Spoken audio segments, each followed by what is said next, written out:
You know, I got 98% of what I wanted. I'm pretty happy. Well, here's a story many of you may be watching closely right now. Cancer doctors in the country are telling thousands of chemo patients they may have to turn them away. The culprit, government sequestration budget cuts that mean some clinics cannot afford the expensive drugs. Bruce LaShawn has our report this morning.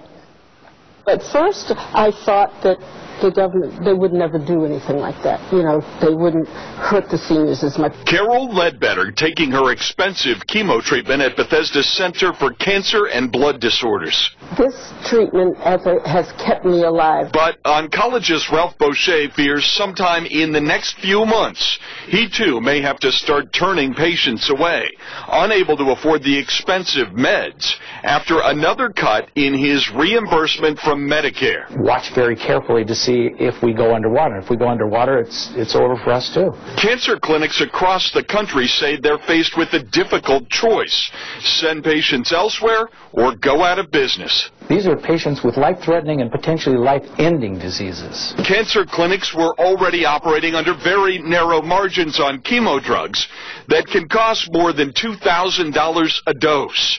Boucher says the sequester cut formula means those narrow margins were cut by another nearly 30%, meaning some of the drugs could cost him more than the government is paying him. This is very painful for physicians. We don't like to talk to our patients about money. Doctors say patients will still get treatment, but it will have to be at hospitals instead of doctors' offices.